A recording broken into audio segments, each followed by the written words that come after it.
నమస్తే welcome to Bharat today నేను బలరాం తెలంగాణ ప్రభుత్వం పాలనపై గవర్నర్ తమిళిసై సౌందరరాజన్ దృష్టి సారించారు ప్రస్తుతం కరోనా తీవ్రత దృష్ట్యా ఆసుపత్రులు యూనివర్సిటీలపై తమిళిసై అసంతృప్తి వ్యక్తం చేశారు రాష్ట్రంలో కరోనా టెస్టులు పెంచాలని వైద్య రంగంలో ఖాళీలను భర్తీ చేయాలని ప్రభుత్వాన్ని గవర్నర్ ఆదేశించారు మరోవైపు విపక్షాలు ఒక్కటై గవర్నర్కు టీ సర్కార్పై ఫిర్యాదులు చేయడంతో అధికార పార్టీలో గుబులు పట్టుకుంది ఏం చేయాలో అర్థం కాక అధికార పార్టీ నాయకులు తలలు పట్టుకుంటున్నారు ఇక ఇప్పుడు ఇదే అంశంపై మనతో మాట్లాడేందుకు ప్రస్తుతం స్టూడియోలో అందుబాటులో ఉన్నారు హైకోర్టు అడ్వకేట్ సుంకర నరేష్ గారు ప్రస్తుతం మనతో పాటు స్టూడియోలో అందుబాటులో ఉన్నారు ఇక లైవ్లో టీపీసీసీ అధికార ప్రతినిధి ఇందిరా శోభన్ గారు కూడా ప్రస్తుతం మనకు లైవ్లో అందుబాటులో ఉన్నారు మరి కాసేపట్లో బీజేపీ తరఫున వీరేందర్ డిబేట్లో జాయిన్ కాబోతున్నారు రైట్ అంతకంటే ముందు అసలు తెలంగాణలో మరి ముఖ్యంగా జీహెచ్ఎంసీ పరిధిలో కరోనా కేసులు పదుల నుంచి వందల సంఖ్యకు చేరుకుంటోంది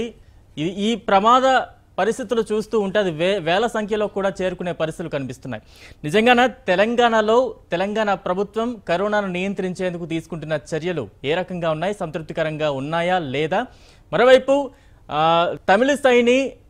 గవర్నర్ తమిళిసైని తెలంగాణలో ప్రత్యేకించి బీజేపీ నియమించడం జరిగింది ముఖ్యమంత్రి కేసీఆర్ సొంత నిర్ణయాలకు కొంత పగ్గాలు వేసే ప్రయత్నం చేసింది బీజేపీ అనే వాదన కూడా బయట వినిపిస్తోంది దీనికి సంబంధించి కూడా కొంత విశ్లేషణ తీసుకునే ప్రయత్నం చేద్దాం దీనిపై మరింత సమాచారాన్ని మా కరెస్పాండెంట్ మధు అందిస్తారు మధు ఏ రకంగా అర్థం చేసుకోవాలంటారు గతంలో ఉన్న నరసింహాన్ గవర్నర్గా ఉన్నప్పుడు ముఖ్యమంత్రికి గవర్నర్ నరసింహానికి ఉన్న సఖ్యత ప్రస్తుతం తమిళిసై గవర్నర్గా వచ్చిన తర్వాత ఏమాత్రమైనా తగ్గింది అనే వాదన వినిపిస్తోంది కొంత గ్యాప్ వచ్చింది అనే వాదన కూడా వినిపిస్తోంది ఎలాంటి విశ్లేషణ ఉంది మీ దగ్గర బయట ఎటువంటి విశ్లేషణ వినిపిస్తున్నాయి ఖచ్చితంగా బలరాం 100% ఇంతకు ముందు ఉన్నటువంటి గవర్నర్ నరసింహన్ తో ఉన్నటువంటి ఆ క్లోజ్నెస్ ఆ ఎక్కువ చనువు అనేటువంటిది ప్రస్తుత గవర్నర్ తో సీఎం కేసీఆర్ చూపట్లేదు అనేటువంటిది చాలా స్పష్టంగా కనపడుతున్నటువంటి పరిస్థితి దాదాపు ఇంతకు ముందుకున్నటువంటి గవర్నర్ తో సీఎం కేసీఆర్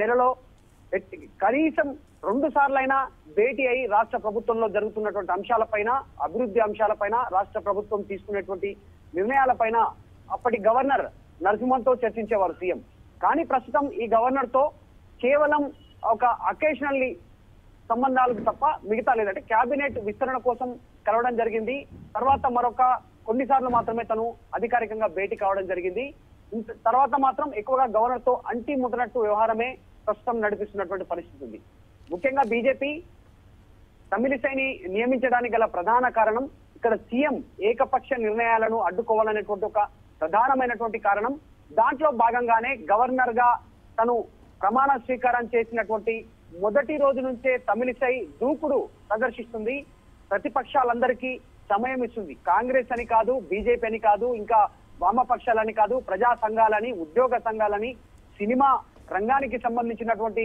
ప్రముఖులతో ఇలా అందరితో తను బయటికి అపాయింట్మెంట్ ఇస్తుంది వెంటనే అందరినీ కలుస్తుంది అందరి నిర్ణయాలను తను స్వీకరిస్తున్నటువంటి పరిస్థితి అంటే తెలంగాణ వ్యాప్తంగా కూడా అందరికీ దగ్గరయ్యేటువంటి పరిస్థితి ప్రభుత్వం మీకు సహకరించకపోయినా ప్రభుత్వం సమయం ఇవ్వకపోయినా మీరేమన్నా నాకు విన్నవించుకోవచ్చు అనేటువంటిది గవర్నర్ చాలా చెప్పకనే ఈ రకమైనటువంటి అపాయింట్మెంట్ల దానికి సంబంధించి మనం చూడొచ్చు మరోవైపు గత కొద్ది రోజులుగా కరోనాకు సంబంధించినటువంటి ఏదైతే రాష్ట్ర ప్రభుత్వానికి సంబంధించినటువంటి వైఖరి ఉందో మొట్టమొదటిసారిగా COVID-19 కి సంబంధించినటువంటి ట్రీట్మెంట్ జరుగుతున్నటువంటి ప్రాంతాలు పర్యటించేటువంటి ప్రయత్నం కూడా చేయడం జరిగింది నిమ్స్ ఆసుపత్రిని పర్యటించడం జరిగింది అక్కడ జరుగుతున్నటువంటి అన్ని పరిణామాలను సుషితంగా డాక్టర్లతో మాట్లాడి ఆ వివరాలు తెలుసుకున్నారు ఆ వివరాలన్నీ కూడా సేకరించడం జరిగింది అక్కడి నుంచే అదే ప్రదేశం నుంచి మీడియాతో మాట్లాడుతూ ప్రభుత్వానికి సూచన చేయడం జరిగింది రాష్ట్ర ప్రభుత్వానికి కేసీఆర్ ఇప్పటికైనా కేంద్ర ప్రభుత్వం సూచించినటువంటి నిర్ణయాలను హైకోర్టు సూచించినటువంటి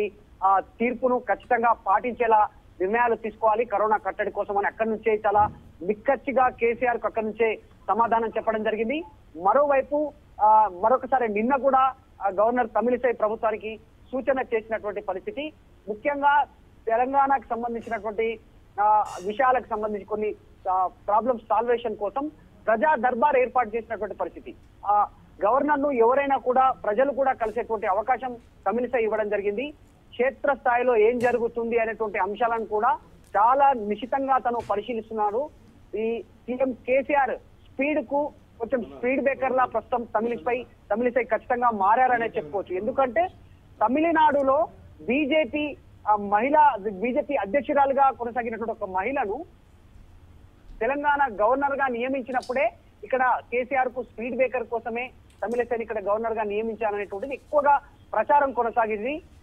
ఈ మధ్య కాలంలోనే కాంగ్రెస్ పార్టీకి సంబంధించినటువంటి నేతలు చాలా ఎక్కువ సంఖ్యలో ఫిర్యాదులు చేయడానికి వెళ్ళినప్పుడు కూడా అపాయింట్మెంట్ ఇవ్వడం జరిగింది. అదేవిధంగా బీజేపీ నేతలను కూడా తమిళిసై కలుస్తున్నటువంటి పరిస్థితి. రాష్ట్రంలో జరుగుతున్నటువంటి అన్ని పరిణామాల పైన తమిళిసై ఒక నివేదికను కేంద్రానికి ఎప్పటికప్పుడు కేంద్రంతో టచ్ లో ఉండడం, కేంద్రానికి నివేదిక ఇస్తున్నటువంటి పరిస్థితి. దాంతో పాటు మరొక వార్త కూడా వైరల్ అవుతున్నటువంటి పరిస్థితి ఉంది. మెగాస్టార్ చిరంజీవి కూడా తమిళిసై గవర్నర్ ను కలవడం అనేటువంటి దానిపైన కూడా కొంత వార్తలు గుప్పుమంటున్నటువంటి పరిస్థితి. ఇప్పటికే చిరంజీవి తమ్ముడు పవన్ కళ్యాణ్ జనసేన పార్టీ అధ్యక్షుడు బీజేపీతో ఏపీతో ఇప్పటికే కలిసి తిరుగుతున్నటువంటి పరిస్థితి. ఇక్కడ కూడా కేంద్రంతో సఖ్యతగానే మెలుగుతూ ఇక్కడ తెలంగాణలో ప్రత్యామ్నాయంగా రేపు బీజేపీకి మద్దతుగా వెళ్లేటువంటి దిశలో భాగంగానే రహస్యంగా తమిళిసైని మెగాస్టార్ చిరంజీవి కలిసారనేటువంటి వార్తలు కూడా ప్రస్తుతం వైరల్ అవుతున్నటువంటి పరిస్థితి. ఈ రకంగా తమిళిసై కొరకరాని కొయ్యగా మారేటువంటి అవకాశం కనిపిస్తుంది తెలంగాణలో సీఎం కేసీఆర్ విషయంలో. Right, thank you Madhu. కొద్దిసేపటి క్రితమే డిబేట్ లో జాయిన్ అయ్యారు బీజేపీ తరఫున వీరేందర్ గారు. వీరేందర్ గారు నమస్తే అండి. అందరికీ నమస్తే, welcome to Bharat today studios. Right, Indraswami గారు, మొదటిగా నేను మీతో స్టార్ట్ చేస్తాను. తెలంగాణలో ప్రతిరోజు కూడా కరోనా పాజిటివ్ కేసులు ప్రమాదకర స్థాయిలో పెరుగుతున్నాయి. మరి ముఖ్యంగా జీహెచ్ఎంసీలో నిన్నటికి నిన్న 800 కేసులు కూడా దాటిన పరిస్థితి మనం చూస్తున్నాం. ఈ పరిస్థితుల్లో ప్రభుత్వ పనితీరు కానీ లేదంటే టీఆర్ఎస్ ప్రభుత్వ పాలన ఏ రకంగా ఉందనిపిస్తోంది? మరోవైపు చూస్తుంటే కోవిడ్ కేసెస్ అత్యధికంగా ఉన్న హాస్పిటల్స్ ని సందర్శించాల్సిన ముఖ్యమంత్రి వైద్యుల సిబ్బందిని గవర్నర్ పరామర్శించి వారిలో ఒక ఆత్మస్థైర్యాన్ని నింపే ప్రయత్నం చేశారు. ఆ పని ముఖ్యమంత్రి కేసీఆర్ చేయలేదు అనే వాదన కూడా వినిపిస్తోంది. ఏం చెప్తారు మొత్తంగా? సో ఫస్ట్ ఆఫ్ ఆల్ ఏంటి అంటే గవర్నర్ గారు నిమ్స్ హాస్పిటల్ కి వెళ్లి సందర్శించడాన్ని దాన్ని అందరం కూడా స్వాగతించాల్సిన అవసరం ఉంది. ఎందుకంటే ఈ సమయంలో కరోనా ఫ్రంట్ లైన్ వారియర్ గా పనిచేస్తున్నటువంటి డాక్టర్లకి వాళ్ళకి ఒక ఆత్మ దిశగా ప్రయత్నం చేశారు. సో డెఫినెట్ గా దీనిని మనం అందరం స్వాగతించాలి. ఇక్కడ గవర్నర్ అనేది నాన్ పొలిటికల్ అంశంగా మనం చూడాల్సిన అవసరం ఉన్నది. అదే రకంగా ఆలోచించాల్సిన అవసరం ఉంది. లాస్ట్ ఇయర్ గవర్నర్ కన్నా అంటే I think last governor Narasimhan గారి కన్నా కూడా ఇప్పుడున్నటువంటి మహిళా గవర్నర్ తను వచ్చినటువంటి నేపథ్యం రాజకీయ నేపథ్యం అయినప్పటికీ కూడా ఆమె వచ్చిన తర్వాత అందరికీ అపాయింట్మెంట్ ఇవ్వడము, తెలంగాణలో ఉన్నటువంటి సమస్యలను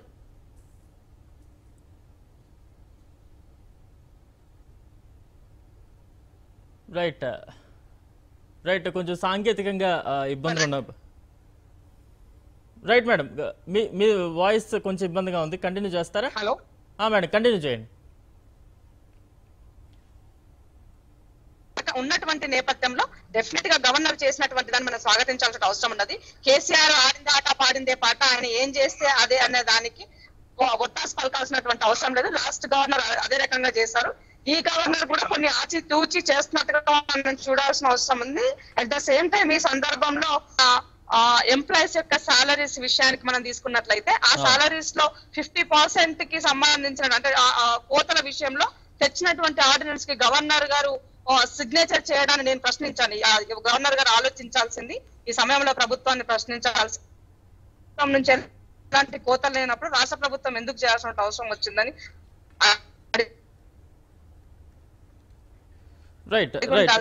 చేయకుండా ఉండాల్సిందని చెప్పుకోవాల్సింది కూడా నేను రైట్ వీరేంద్ర గారు ఏం చెప్తారు అంటే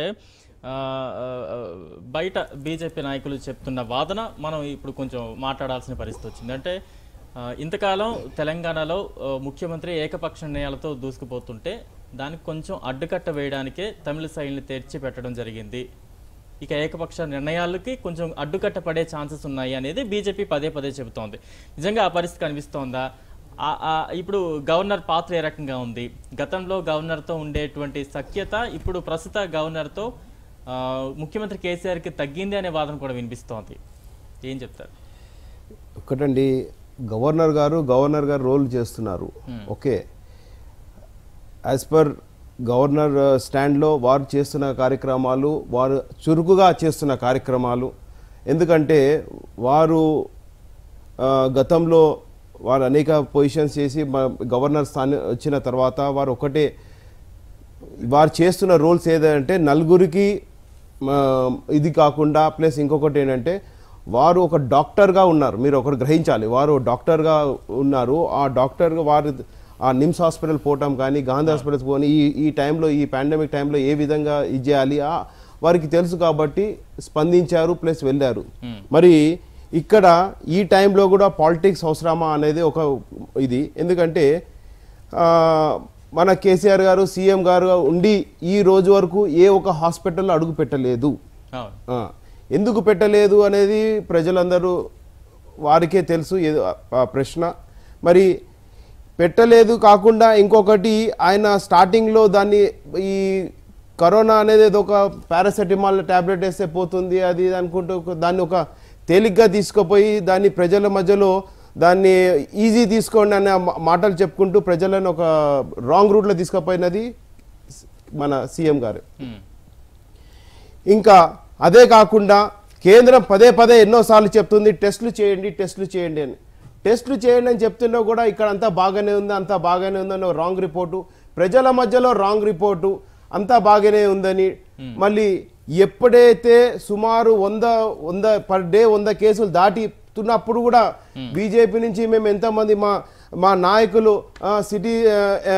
సిటీ ప్రెసిడెంట్ ఎమ్మెల్సీ రామచంద్రరావు గారు అట్లానే బండి సంజయ్ గారు రాష్ట్రంలో ఇబ్బంది అవుతుంది, కోవిడ్ కేసెస్ పెరుగుతున్నాయని చెప్తున్నా కూడా పట్టించుకోకుండా మళ్ళీ కేంద్రం నుంచి కిషన్ రెడ్డి గారు వారు నుంచి ఎంతో చెప్పడం కూడా ఈయన ఏంటంటే ఒకటి వీరు చెప్తేనే వినడం ఏంటి అనేది. ఒకటి దయచేసి సీఎం గారు ఒకటి గ్రహించాలి, ఇటువంటి టైంలో పాలిటిక్స్ అవసరం లేదు. మీరు మోడీ గారు అటువంటి వారు దేశంలో అందరు సీఎంలతో మాట్లాడి అపోజిషన్ వాళ్ళతో మాట్లాడి సోనియా గాంధీతో మాట్లాడి మరి ఈ టైంలో మనం ఏ విధంగా ఏం చేద్దామని మాట్లాడిన వ్యక్తి మోడీ గారు.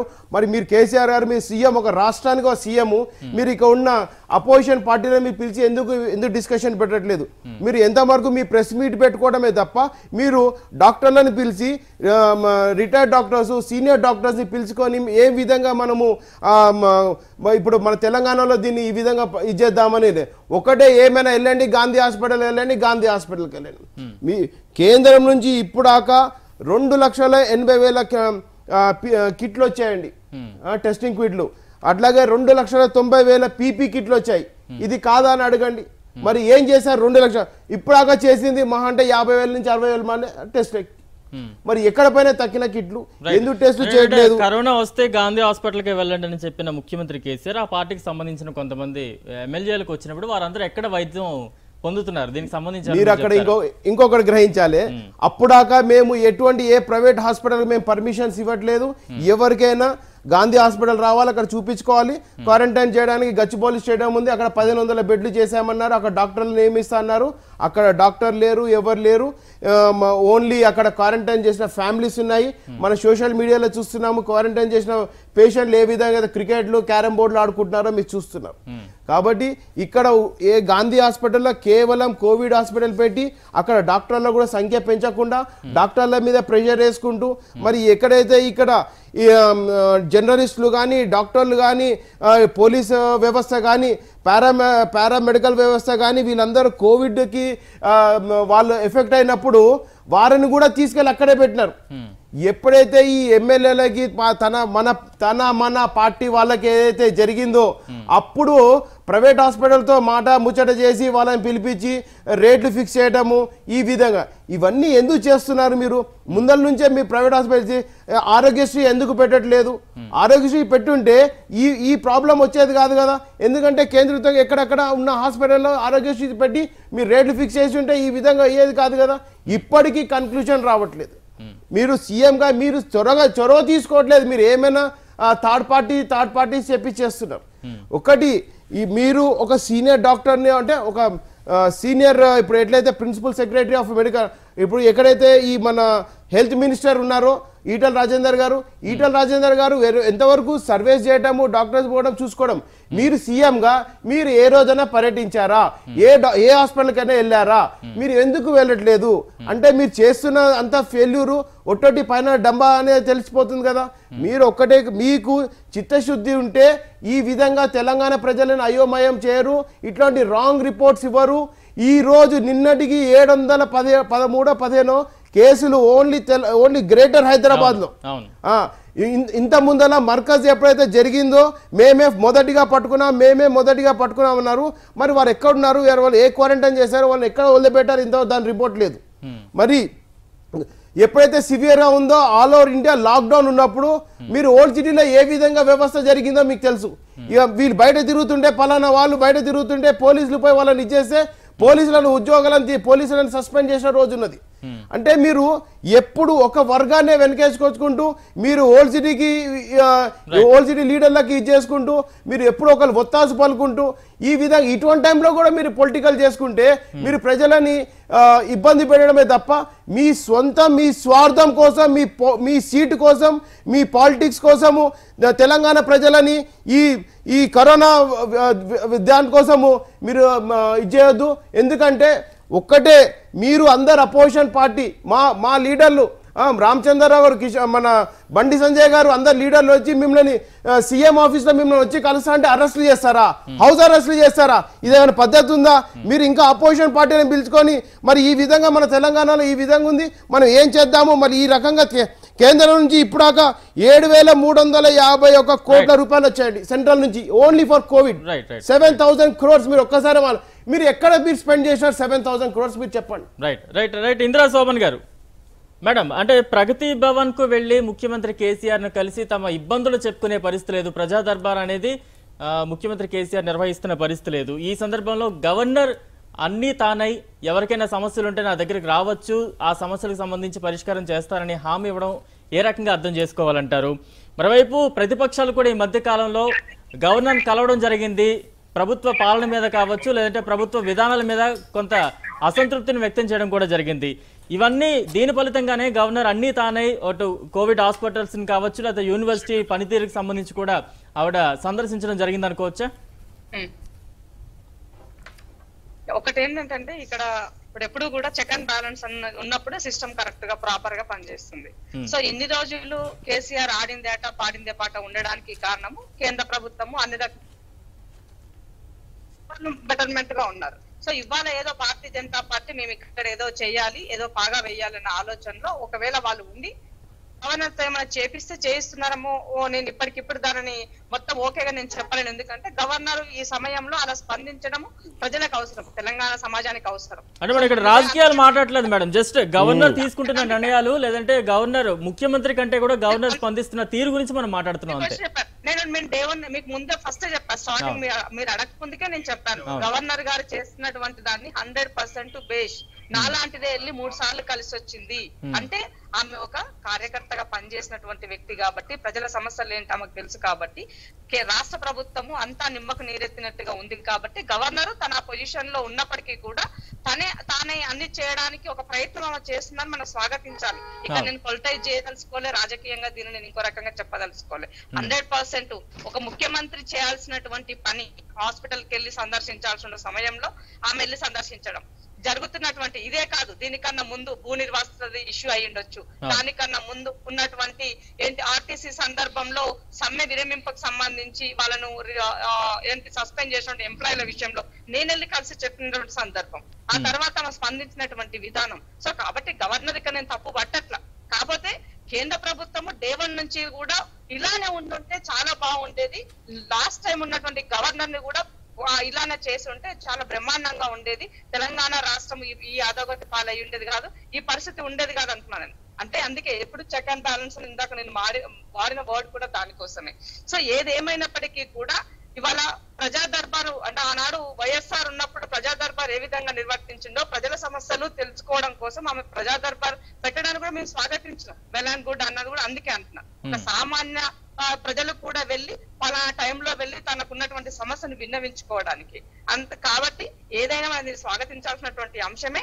కాకపోతే ఏంటి అని అంటే ఇవాళ తెలంగాణ రాష్ట్రంలో జరుగుతున్నటువంటి టెస్టుల విషయంలో కూడా గవర్నర్ ఆమె సజెస్ట్ చేసినప్పటికీ కూడా ప్రభుత్వం కొన్ని తీసుకోవట్లేదు, ఇంకా ప్రెషరైజ్ చేసి చెప్పాల్సిన అవసరం ఉన్నది.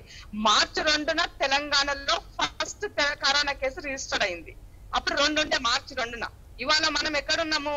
ఇవాళ 100లో ఉన్నాం. 872 కేసులు నిన్న. ఇవాళ అంటే అన్ని దేశంలోని అన్ని రాష్ట్రాల్లో 78% కేసులు ఇంక్రీజ్ ఉంటే మన దగ్గర నిన్న ఒక్క రోజు ఎంత 27.43% పెరిగింది. 122% ఆఫ్ ఏమంటారు మన డేంజర్ జోన్ లో ఇవాళ మనం ఉన్నాము. వీటన్నిటికీ కారణం ప్రభుత్వం నిర్లక్ష్యం చేయడము. నిజంగానే టెస్టులు లాక్డౌన్ సమయంలో గనక ర్యాండమ్ టెస్టులు చేసి కరోనా ఉన్నటువంటి వాళ్ళని క్వారంటైన్ లో పెట్టి ఉన్నట్లయితే ఈ పరిస్థితి ఉండేది కాదు. మనం చాలా బెటర్ గా ఉండేవాళ్ళం. మన ఆర్థిక వ్యవస్థ కూడా అధ్వాన పరిస్థితి ఉండేది కాదు. చిన్న చిన్న వ్యాపారాలన్నీ ఇవాళ దారుణమైనటువంటి పరిస్థితిలో ఉన్నాయి. బయటకు వెళ్ళలేనటువంటి పరిస్థితి. బయటకు వెళ్ళినటువంటి వ్యక్తి ఇంటికి తిరిగి వస్తే ఏ పరిస్థితిలో ఉంటాడో, వస్తాడో, ప్రాణాలతో ఉండడో ప్రాణాలు గుప్పిట్లో పెట్టుకొని తెలంగాణ సమాజం బతికే పరిస్థితికి వచ్చిందంటే ముమ్మాటికి ఇది పాలన వైఫల్యమే, రాష్ట్ర ప్రభుత్వ వైఫల్యమే. దీనికి కేంద్ర ప్రభుత్వం కూడా ఒత్తాస పలుకుతూ వస్తుందని చెప్పడానికి నేను ఏమాత్రం కూడా మొహమాట పడను కాకపోడను. ఎందుకు అనంటే నిజంగానే నేను 7,000 కోట్ల రూపాయలు నువ్వేం చేసినావని అసలు కేంద్ర ప్రభుత్వం ఎందుకు తను అథెంటికల్ అడగలేకపోతుంది రాష్ట్ర ప్రభుత్వాన్ని ఒక అంశం అయితే, ఇవాళ కేసీఆర్ ఇస్తానటువంటి 1,500 రూపాయలు 3 నెలలు అని చెప్పినటువంటి దాన్ని 2 నెలలకు వచ్చినాయి. ఇంకో నెల రానేలే. ఇవాళ మనము 3 నెలల పరిధి దాటబోతున్నాం. లాక్డౌన్ అంటే ఏమంటారు కరోనా మొదలయ్యి మన దగ్గర 3 నెలల సమయం. ఇవాళ సడలింపులు ఇచ్చినా కూడా బయటకు వెళ్ళి మీరు లాక్డౌన్ ఎత్తేసినా కూడా బయటకు వెళ్ళి ఎవరు పని చేసుకున్నటువంటి పరిస్థితి. ఎందుకంటే ప్రాణభయం. ఎవరికైనా కూడా బతుకుంటే ఏదైనా చేసుకొని బతుకుతాం. కనీసం ప్రాణం ఈ సమయంలో ప్రాణాలు కాపాడుకోవాల్సిన అవసరం ఉందని ప్రతి ఒక్కరు, ఎవరికి ఉన్నవాడికైనా లేని వాడికైనా ప్రాణం ఒక్కటే. కరోనా దానికి ఏం అతీతం కాదు. కాబట్టి అందుకని ఈ సందర్భంలో జరుగుతున్నటువంటి దాంట్లో టెస్ట్ల సంఖ్య ఇంకా పెంచాల్సిన అవసరం ఉంది. నిన్న ఈటల రాజేందర్ గారు ప్రెస్ మీట్ పెట్టి ఒకటి గట్టిగా మాట్లాడినారు. ఏమని? ఇన్ఫోసిస్ నారాయణ వాళ్ళు 7 కోట్ల రూపాయలు పెట్టి పర్ డేకి 15,000 టెస్టులు చేసేటువంటి యంత్రాన్ని కొనుగోలు చేసినప్పుడు మాకు రావాల్సినటువంటి దాన్ని కలకత్తా వాళ్ళు తీసుకెళ్లారు. దీనికి కేంద్ర ప్రభుత్వ వైఫల్యం కాదు, ఇది కేంద్ర ప్రభుత్వం తప్పిదం కాదు అని అడిగినారు. ఇప్పటి వరకు కూడా భారతీయ జనతా పార్టీ నుంచి ఎలాంటి సమాధానం రాలే దానికి. అంటే వాళ్ళు వీళ్ళపైన రాష్ట్రం కేంద్రం పైన, కేంద్రం రాష్ట్రం పైన ఒకరిపైన ఒకరు తోసిపుచ్చుకుంటున్నారే తప్ప నిజంగా తెలంగాణ సమాజానికి ఇక్కడ న్యాయం జరుగుతుందన్నమాట అంత అవసరం లేదండి. ఇప్పుడు ఒక కేంద్ర ప్రభుత్వము ఏమంటారు గరీబ్ కళ్యాణ్ యోజన కింద పప్పు ఇస్తాము కిలో అని చెప్పి 5 కిలో బియ్యం ఇస్తామని చెప్పిన దాంట్లో ఇవాళ రాష్ట్ర ప్రభుత్వం అది ఇంక్లూడ్ చేసుకొని ఇస్తుంది. ఈ విషయాన్ని కూడా ఇక్కడ ఉన్నటువంటి భారతీయ జనతా పార్టీ అయ్యి ఉండొచ్చు, కేంద్ర ప్రభుత్వ పెద్దలు అయ్యి ఉండొచ్చు, దాన్ని ఎందుకు గట్టిగా నిలదీయలేకపోతున్నారు కేసీఆర్ అని అడుగుతున్నా. అంటే వీళ్ళు కలిసి పనిచేస్తున్నారు అనే అనుమానం ఇంకా ప్రజల్లో ఉంది. దానికి ఇంకా వీళ్ళు ఇంకా రైట్ ఇదంతా మనకి రాజకీయంగా మొత్తం అంతా వెళ్ళే పరిస్థితుంది మేడం. రైట్ అండ్ మళ్ళీ మీ దగ్గరికి వస్తాను. రైట్ శంకర్ నరేష్ గారు, అంటే కరోనా విషయంలో రాష్ట్ర ప్రభుత్వం వ్యవహరిస్తున్న తీరు ఏ రకంగా ఉంది? మొదటి నుంచి కూడా మనం చూస్తూ ఉన్నాం. హైకోర్టు ఏ రకంగా ఇన్వాల్వ్ అయ్యింది రాష్ట్ర ప్రభుత్వ తీరుకు సంబంధించి? ఎన్నిసార్లు ప్రభుత్వం మీద మొట్టుకాయలేయడం జరిగింది? ఇప్పుడైతే కనుక ఈ కోవిడ్ మనము లాక్డౌన్ విధించిన తర్వాత దగ్గర నుంచి రాష్ట్ర ప్రభుత్వం చేస్తున్న ఏవైతే నిర్ణయాలు ఉన్నాయో ఆ నిర్ణయాలని వ్యతిరేకిస్తూ తప్పుపడుతూ ఎంతోమంది ప్రొఫెసర్లు అదేవిధంగా సామాజిక కార్యకర్తలు హైకోర్టులో పిఏఎల్స్ వేయడం జరిగిందండి. ఆ పిఏఎల్స్ని విచారించే క్రమంలో మినిమం 7 కేసుల్లో హైకోర్టు ప్రభుత్వం యొక్క విధానాన్ని తప్పుపట్టడం జరిగిందండి. దాంట్లో మొదటగా చూసుకున్నట్లయితే కనుక ఎవరైతే కనుక కోవిడ్ రోగులకి మరి వైద్యం అందిస్తున్నారో ఆ వైద్యం అందించే డాక్టర్లకి పీపీఈ కిట్లు కానీ ఫేస్ షీల్డ్లు కానీ అందించే క్రమంలో ప్రాపర్గా మీరు వాళ్ళకి సదుపాయాలు కల్పించట్లేదు.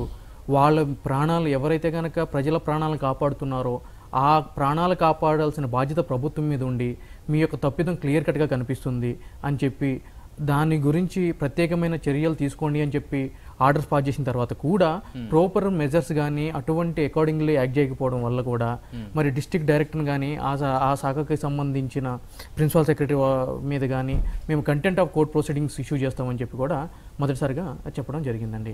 ఇకపోతే దాని తర్వాత ఎవరైతే కనుక ఈ మైగ్రెంట్ వర్కర్స్ ఉంటారో ఆ మైగ్రెంట్ వర్కర్స్ విషయంలో ఈ ప్రభుత్వం యొక్క నిర్ణయం ఏదైతే ఉందో ఆ నిర్ణయాన్ని కూడా తప్పుపడుతూ హైకోర్టు సాక్షాత్తు ఒక అడ్వకేట్ని అమికస్ క్యూరీ కింద అపాయింట్ చేసి మరి ఎవరైతే కనుక రంగారెడ్డి జిల్లా కలెక్టర్ ఉన్నారో ఆ కలెక్టర్ దగ్గర నుంచి ఒక రిపోర్ట్ తీసుకురమ్మని చెప్పి ఆయనకి అకాంపైన్గా ఉండడానికి మరి రంగారెడ్డి లీగల్ సర్వీస్ అథారిటీకి ఒక పర్సన్ని అపాయింట్ చేసి ఈ జిల్లా కలెక్టర్ ఇటువంటి రిపోర్ట్ ఇచ్చే భాగంలో ఏదైనా సరే తన అధికారాన్ని ప్రదర్శిస్తే నేను voice and mouth of the high court అని చెప్పి చెప్పండి అని చెప్పి కూడా క్లియర్ కట్గా చెప్పడం జరిగిందండి.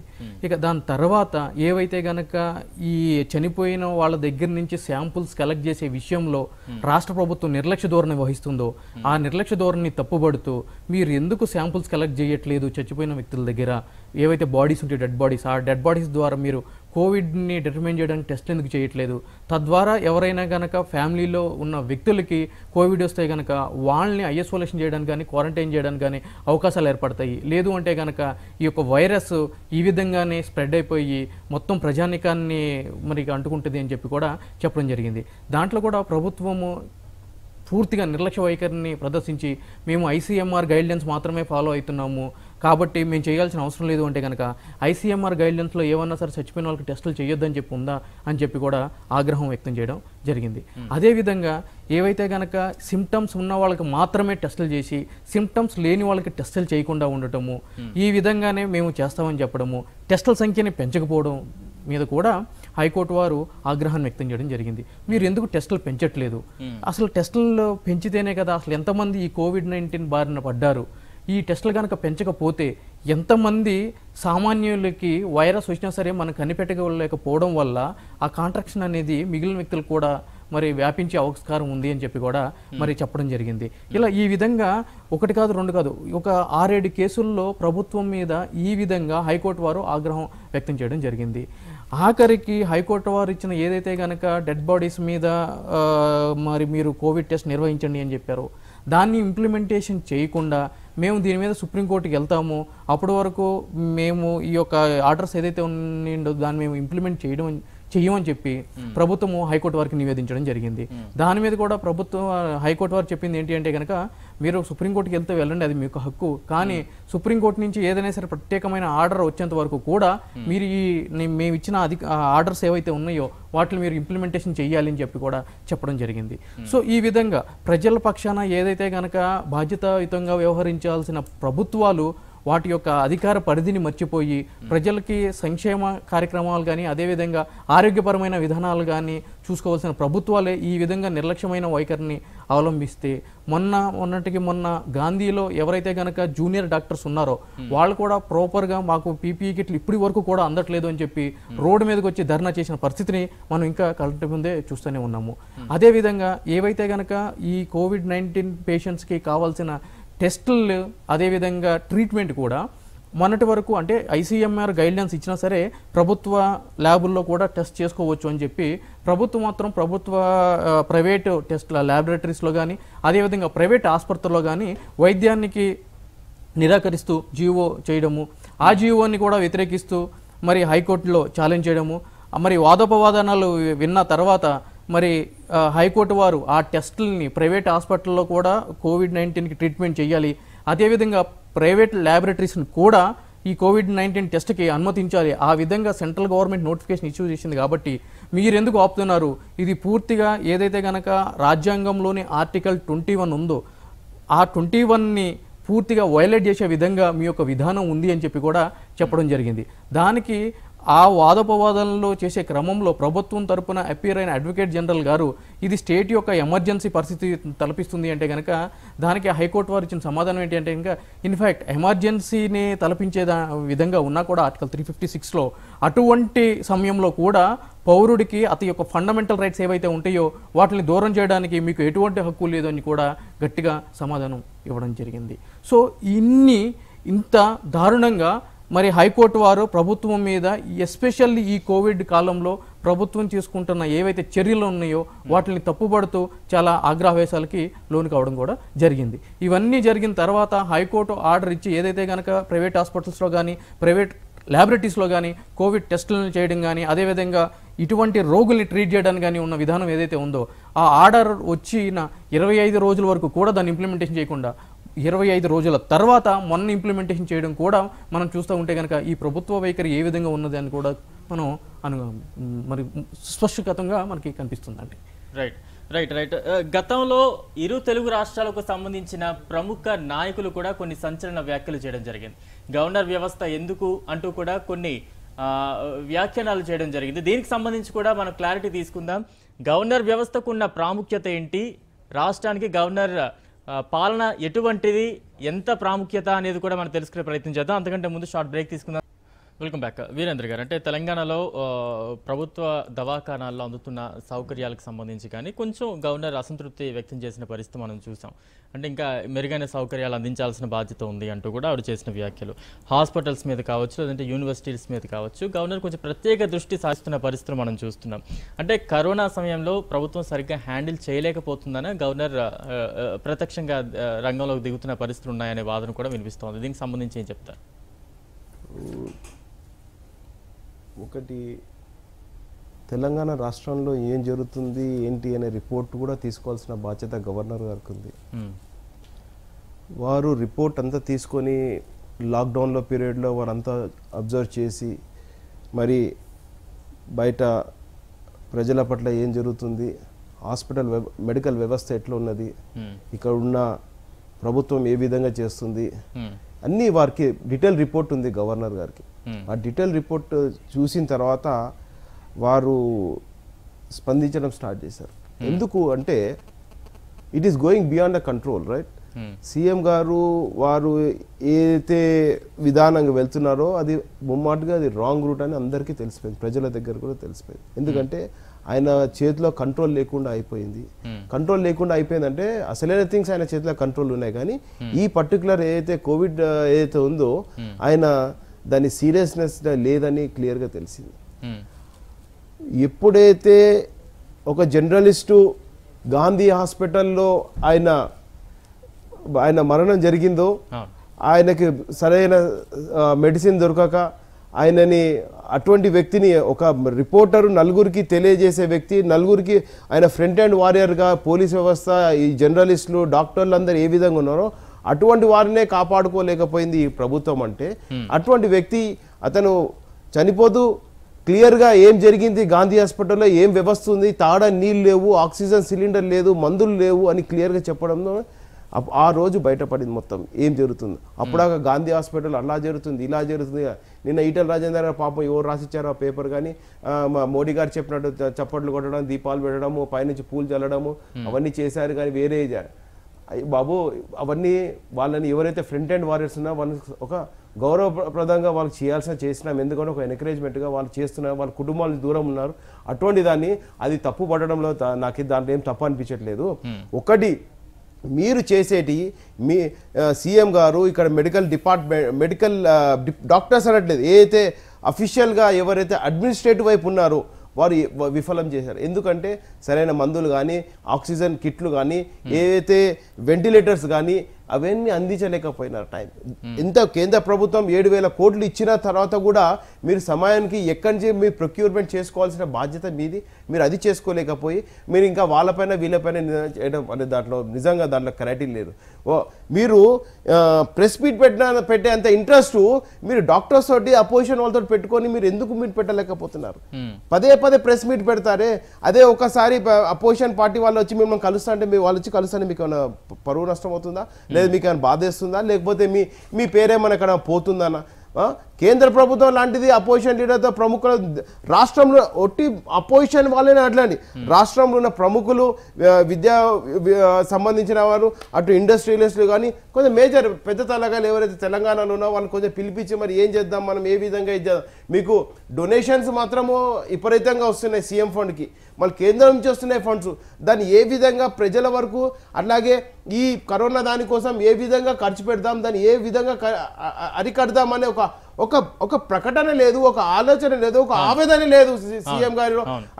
ఏ మాత్రము ఆ నవ్వులాటలాగా ప్రెస్ మీటు సీరియస్నెస్ అనేది కనిపించకపోవడంతో గవర్నర్ గారు బయటికి రావాల్సి వచ్చింది. ఎందుకంటే అంటే గవర్నర్ కు అందుతున్న నివేదికలన్నీ కూడాను టిఆర్ఎస్ ప్రభుత్వానికి సంబంధించిన నాయకుల్లో కొంత గుబులు రేపుతోంది అనే వాదన కూడా వినిపిస్తోంది.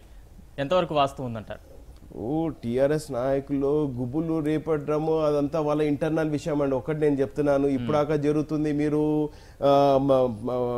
ప్రజలకు తెలిసిన నిజం ఒకటే ఏంటంటే ఈ రోజు వరకు ఏ టిఆర్ఎస్ నాయకుడు కానీ, ఏ టిఆర్ఎస్ క్యాబినెట్ ఉన్న మినిస్టర్ కానీ ఆయన వ్యవస్థ ఆయన నడుపుకొచ్చిన శక్తి లేదు. ఏమైనా కేర్ ఆఫ్ సీఎం గారే. ఎందుకంటే వారికి ఫ్రీ హ్యాండ్ ఇచ్చేది లేదు. ప్లస్ ఇంకొకటి మీకు ఒకటి తెలుసు, ఎలక్షన్స్ అయిపోయిన తర్వాత 8 నెలల వరకు మన దగ్గర క్యాబినెట్ ఫామ్ కాలేదు. అంటే దాంట్లో మీకు ఏంటి అనేది అందరికీ ఆ రోజే ఎప్పుడైతే ఈ తెలంగాణ ప్రభుత్వం ప్రజలు ఒకసారి రెండోసారి ఇచ్చినప్పుడు ఆ రోజే అందరూ ముక్కు వేలేసుకుని అనవసరంగా ఇచ్చామే ఈ అవకాశం ఈ తెలంగాణ ప్రభుత్వానికి 8 నెలలు అవుతుంది వాళ్ళు క్యాబినెట్ విస్తరణ చేయలేకపోయారని ఆ రోజే తెలుసుకున్నారు. అదే విధానంగా వచ్చిన తర్వాత ఇంతవరకు వాళ్ళు ఉన్న ఎజెండాలో ఒక కార్యక్రమం చేయలేదు.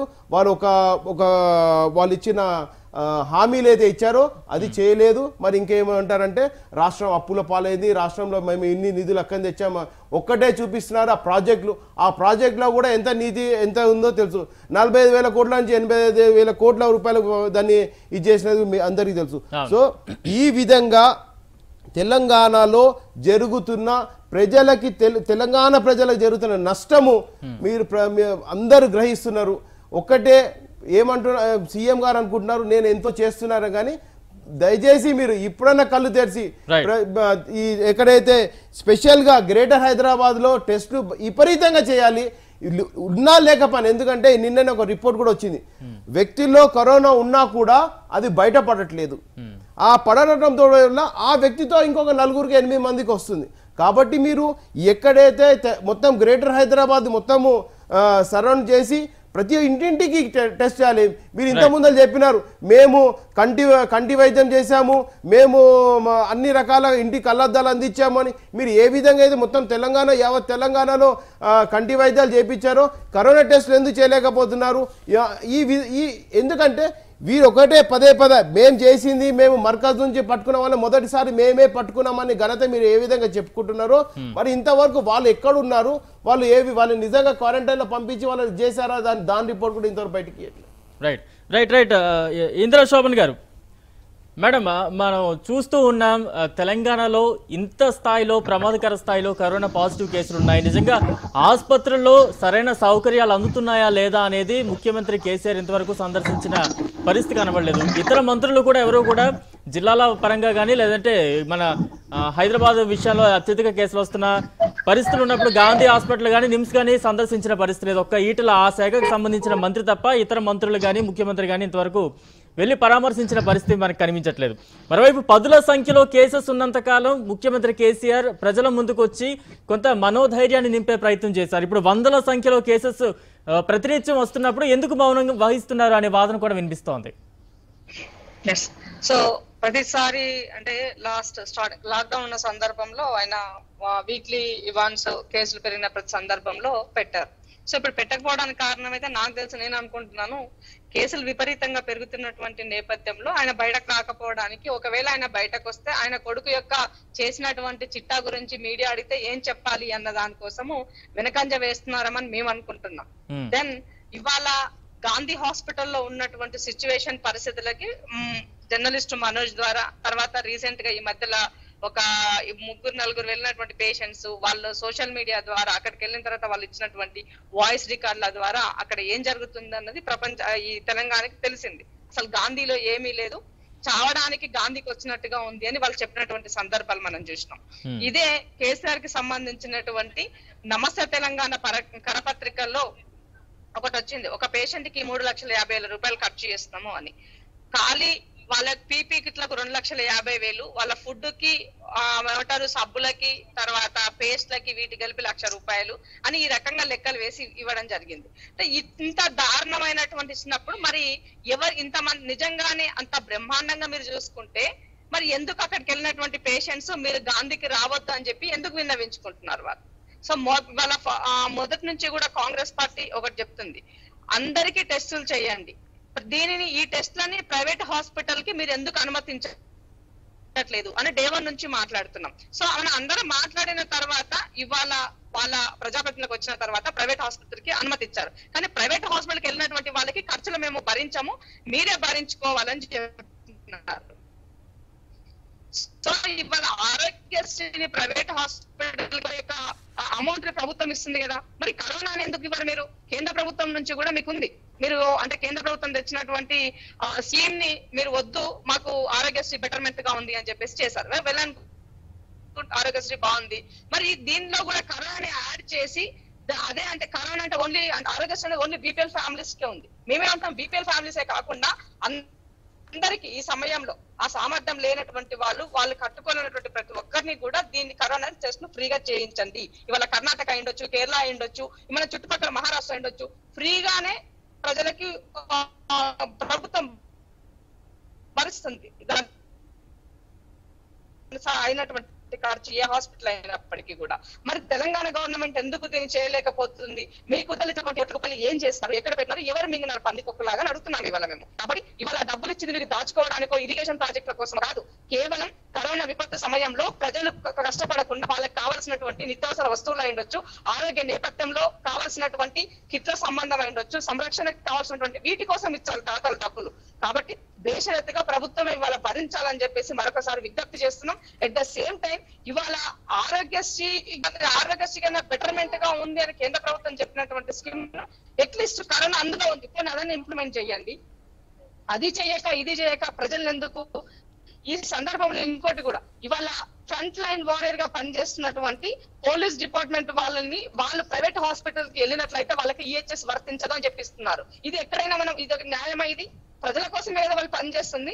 మరి అట్లాంటప్పుడు ఈ సందర్భంలో మానవత్వం చాటుకోవాలి తప్ప నేను ఈహెచ్ఎస్ ఇవ్వను, నేను ఏ మాత్రం సింగిల్ ఎంపీ కూడా మీకు రాదు ప్రైవేట్ హాస్పిటల్ కి అని అంటే ఎలా అర్థం? అది అంటే ప్రైవేట్ నేను ఎంకరేజ్ చేయమంటే నేను ప్రభుత్వం పైన నమ్మకం లేదు, ప్రభుత్వ దవాఖానాల పైన నమ్మకం లేదు. కాబట్టి ఇవాళ 4 కోట్ల ప్రజలకి ఒక గాంధీని మీరు ఏరుతారు. కాబట్టి మీరు గొప్పగా బ్రహ్మాండంగా మేము Telangana institute of medical science ఏర్పాటు చేసినాం, 1500 పడక గదులు రెడీగా ఉన్నాయి, అందరు అక్కడ షిఫ్ట్ చేస్తామని చెప్పినారు.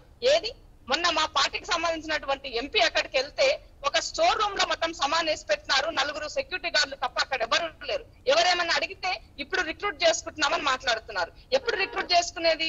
ఈ రోజుకి మనకు మొదలయ్యి మన దగ్గర 3 నెలల సమయం గడుస్తూ వస్తుంది. మరి ఈ సందర్భంలో మేము ఇంకా హెల్త్ డిపార్ట్మెంట్ రిక్రూట్ చేసుకుంటున్నామంటే నీకు ఎంత దీనిపైన ఏమంటారు జాగ్రత్త ఉంది, ఎంత అవగాహన ఉంది, వాళ్ళ పట్ల ఎంత చిత్తశుద్ధి ఉంది అన్నది మనకు క్లియర్ గా కొట్టొచ్చినట్టుగా కనబడుతుంది. ఇవాళ పక్క రాష్ట్రం ఏపీ తీసుకుంటే వాళ్ళకి వైద్య సిబ్బంది లేకపోతే తాత్కాలికంగా తీసుకున్న ప్రయత్నం వాళ్ళు చేస్తున్నారు. ఇవాళ వాళ్ళ దగ్గర 16 లక్షల టెస్టులు పర్ డే చేస్తున్నారు. మనం ఎందుకు చేయలేకపోతున్నాము? అంత యంత్రాంగం నీ దగ్గర లేదా? ఆ సామాగ్రి నీ దగ్గర లేదా?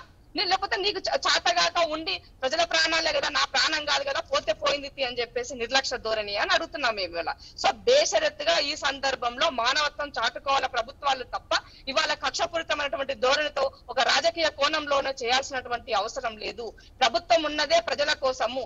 ప్రభుత్వమే ఆదుకోలేకపోతే, రక్షకుడే రక్షించకపోతే భక్షకులాగా మారితే తెలంగాణ ప్రజలు ఎవరికి చెప్పుకోవాలని అడుగుతున్నాను నేను ఇవాళ.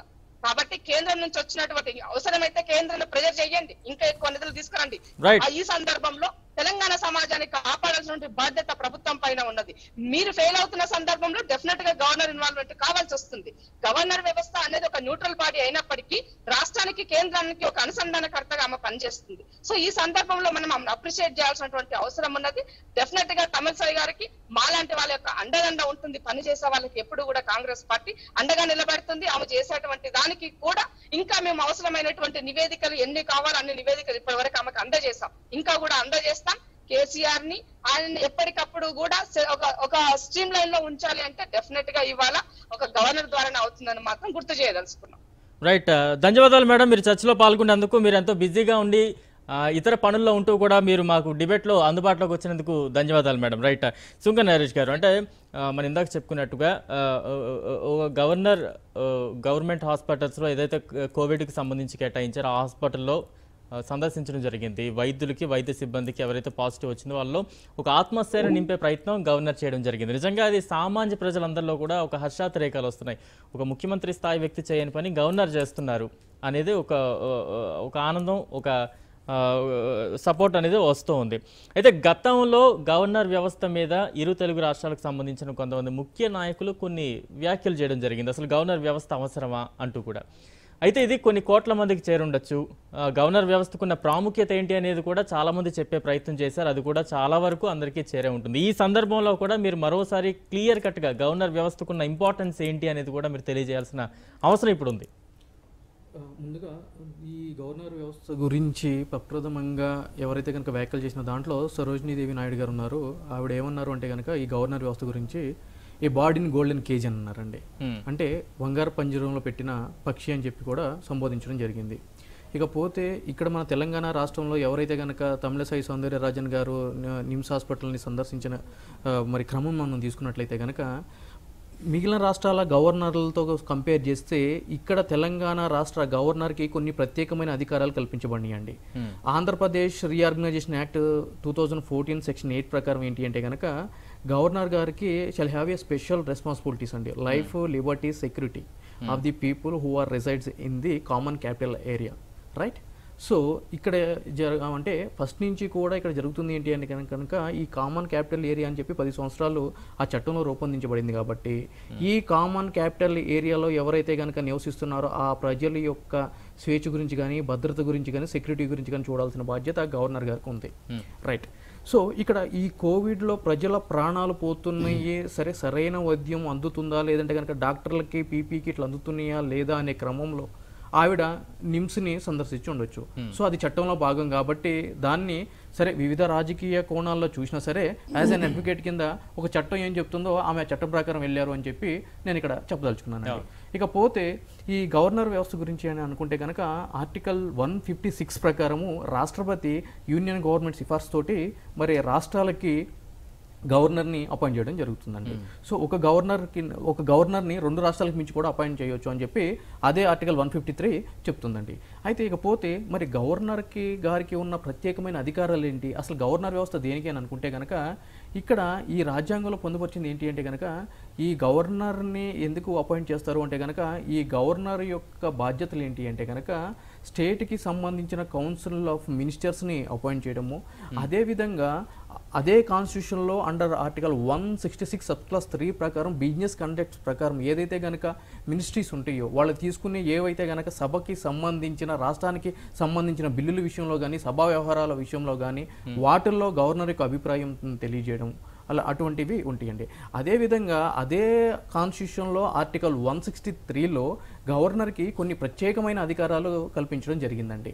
అయితే ఆ అధికారాల్లో ఎంత ప్రత్యేకమని అంటే కనుక 74 అంటే ఇండియన్ కాన్స్టిట్యూషన్లో 74లో రాష్ట్రపతి గారికి లేని అధికారాలు కూడా మరి గవర్నర్ గారికి కల్పించడం జరిగింది.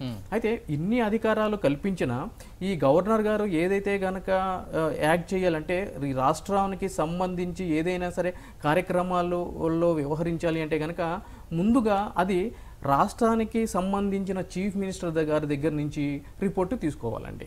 సో ఆ రిపోర్టు తీసుకున్న తర్వాత మాత్రమే దాన్ని గోత్రు అంటే ఆ రిపోర్టు ద్వారా ముందుకెళ్ళిన తర్వాత మాత్రమే ఆమె యొక్క అభిప్రాయాలు కానీ అదేవిధంగా ఆమె చేయాల్సిన కార్యక్రమాలు కానీ చేయవలసి ఉంటుందండి.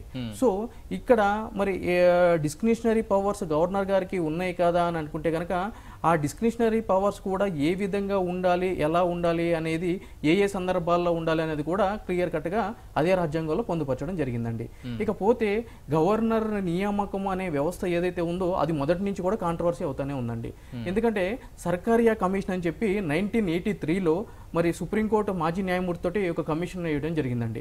ఈ సర్కారియా కమిషన్ ప్రకారం ఏంటి అంటే కనుక కేంద్ర రాష్ట్ర ప్రభుత్వాల మధ్య వ్యవహారాలు ఏ విధంగా ఉండాలి అని చెప్పి మరి ఆ అంశాలకి సంబంధించినట్లు ప్రథమంగా ఈ గవర్నర్ వ్యవస్థ కూడా ఎలా ఉండాలి అని చెప్పి కూడా ఆ సర్కారియా కమిషన్ నివేదిక ఇచ్చిందండి. ఆ సర్కారియా కమిషన్ నివేదిక ప్రకారం ఏంటి అంటే కనుక గవర్నర్ని అపాయింట్ చేసే ముందు స్టేట్ చీఫ్ మినిస్టర్ ఎవరైతే ఉంటారో ఆయన యొక్క అతనితోటి కన్సల్ట్ అయిన తర్వాత మాత్రమే మరి గవర్నర్ని అపాయింట్ చేయాలి. అదేవిధంగా గవర్నర్గా అపాయింట్ చేసే వ్యక్తి మరి రాజకీయాలకి దూరంగా ఉండాలి, డీఅటాచ్డ్గా ఉండాలి అని చెప్పి ఒక న్యూట్రల్ పర్సన్ అపాయింట్ చేయాలి అని చెప్పి సర్కారియా కమిషన్ రిపోర్టు క్లియర్ కట్గా చెప్పడం జరిగిందండి. అయితే ఈ తెలంగాణ విషయానికి వచ్చేటప్పటికి అంతకు ముందు ఉన్న నరసింహన్ గారు ఎవరైతే ఉన్నారో ఆబ్వియస్లీ ఆయన మీద అందరూ చిన్నపిల్లలతో సహా అందరూ ఎలిగేషన్ స్టార్ట్ చేశారు. ఎందుకంటే యాజ్ ఏ గవర్నర్ కింద ఉండాల్సిన పని ఆయన నిర్వర్తించబోగా గుళ్ళు చుట్టూ తిరగడము, ఈ స్టేట్ ఎఫర్స్ ఏవైతే ఉన్నాయో దాంట్లో యాజ్ ఏ మ్యూట్ స్పెక్టేటర్ కింద ఉండటం వల్ల జరిగింది. సో ఎప్పుడైతే కనుక సౌందర్యరాజన్ గారు మహిళా గవర్నర్ కింద అపాయింట్ అయ్యారో అయిన తర్వాత సరే తెలంగాణ రాష్ట్రంలో ఏవైతే కనుక మరి ఈ కామన్ క్యాపిటల్ ఏరియా ఏదైతే కనుక సెక్షన్ 8 ప్రిస్క్రైబ్ చేస్తుందో దాని ప్రకారము ఈ స్టేట్ అఫైర్స్ అన్ని చూడడానికి 10 సంవత్సరాల పాటు మరి గవర్నర్కి అథారిటీ ఉంది కాబట్టి మరి గ్రీవెన్సెస్ ఏమన్నా ఉంటే కనుక అంటే పోలీసుల గురించి పట్టించుకోకపోయినా లేదంటే కనుక స్టేట్కి సంబంధించి ఏమైనా సరే ఇబ్బందులు ఉన్న ప్రజలు కానివ్వండి, పొలిటికల్ పార్టీలు కానివ్వండి, ఎవరైనా ఉండే ఇక్కడ అందరూ సమానమే. సో వాళ్ళందరూ మరి గ్రీవెన్సెస్ కూడా గవర్నర్ గారి ముందు పెట్టే బాధ్యత, అదేవిధంగా అవి తీసుకుని వాటిని పరిష్కరించవలసిన అధికారం బాధ్యత కూడా మళ్ళీ గవర్నర్ గారికి ఉందండి. సో అందులో భాగంగానే మరి నిజాం ఇన్స్టిట్యూట్కి వెళ్ళడం జరిగిందండి. అయితే ఇక కాకపోతే ఇక్కడ ఈ గవర్నర్ వ్యవస్థ తోటి మనం తీసుకుంటే కనుక ఏవైతే కనుక ఎఫర్ట్స్ ఉంటాయో అవన్నీ క్లియర్ ట్రాన్స్పరెంట్ మేనర్లో ఉండాలండి. అంటే నిజాం ఇన్స్టిట్యూట్ని విజిట్ చేశారు, మరి గాంధీ హాస్పిటల్లో చూడాలి అంటే జూనియర్ డాక్టర్లు రోడ్డు మీదకి వచ్చి సమ్మె చేసినా ఎందుకు గాంధీ హాస్పిటల్కి వెళ్ళలేదు, లాస్ట్ మూమెంట్లో ఆమె యొక్క ప్రోగ్రామ్ ఎందుకు క్యాన్సిల్ చేసుకున్నారు అనేది కూడా మనం ఇక్కడ ఆలోచించాల్సిన విషయం ఉందండి. ఎందుకంటే అదే హైదరాబాద్లో నిజాం ఇన్స్టిట్యూట్ ఉంది, అదే హైదరాబాద్లో గాంధీ హాస్పిటల్ ఉంది. మరి గాంధీ హాస్పిటల్ని కోవిడ్ హాస్పిటల్ కింద మరి ధృవీకరించినప్పుడు దాంట్లో ఉన్న డాక్టర్స్ ఎవరైతే ఉన్నారో వాళ్ళు మాకు అసలు ప్రాపర్ కిట్స్ అందట్లేదు అని చెప్పి రోడ్ ఎక్కి మరి అటువంటి సమ్మె చేసినప్పుడు మరి వాళ్ళ దగ్గరికి ఎందుకు వెళ్ళలేదు, అక్కడ నుంచి ప్రాపర్ మెజర్ ఎందుకు తీసుకోవట్లేదు. ఈ రోజు కూడా మరి తెలంగాణలో ఎవరైతే కనుక కోవిడ్ పడిన ఎవరైతే గర్భిణీలకి సరైన మరి వైద్య చికిత్స అందకపోగా మరి నిండు ప్రాణం పోయి ఒక చిన్న బాబు ప్రాణం కూడా పోయిన తర్వాత హైకోర్టు ఇంటర్వ్యూన్ అయ్యి కావాల్సిన అంబులెన్స్లని సిద్ధం చేయండి అని చెప్పారు తప్ప ఆ విషయంలో మాత్రం గవర్నర్ గారు స్టేట్ గవర్నమెంట్ నుంచి రిపోర్టు తెప్పించుకున్న సంఘటనలు మనం చూడలేదండి. సో ఈ విధంగా ఇంటర్వ్యూన్ చేసుకుంటే కనుక ఒక దాంట్లో నేను ఇంటర్వ్యూన్ అయితే రెండో దాంట్లో ఇంటర్వ్యూన్ అని అంటే కనుక ఇక్కడ డిస్క్రిమినేటివ్ పాలసీస్ అనేవి మళ్ళీ ఇక్కడ ఈ చట్టంలో క్లియర్గా మళ్ళీ వస్తాయండి. సో ఏదైతే కనుక అధికారం ఉందో ఎవరైనా సరే ఆ అధికారాన్ని మరి గుడ్ ఫెయిత్తో నిర్వర్తించాలండి. అంటే అంతఃకరణ శుద్ధితో అని చెప్పి మనం అంటాం తెలుగులో. సో అటువంటి అంతఃకరణ శుద్ధితో మాత్రమే మనము నిర్వర్తించాలండి. ఇకపోతే ఈ గవర్నర్ వ్యవస్థ ఏదైతే ఉందో అది సెంట్రల్ గవర్నమెంట్కి ఒక ఏజెంట్ లాగా ఉంది అని చెప్పి కూడా మరి ఇప్పుడు నుంచి కాదండి, మరి మొదటి నుంచి కూడా మన రాజ్యాంగమును రచించిన తర్వాత నుంచి కూడా ఇటువంటి మరి ఎలిగేషన్స్ వచ్చినాయండి, అయితే వింటూ ఉన్నాము. అయితే దీనికి సంబంధించి ఆల్రెడీ 1979లో మరి సుప్రీంకోర్టులో ఒక కేసు కూడా ఫైల్ చేయడం జరిగిందండి.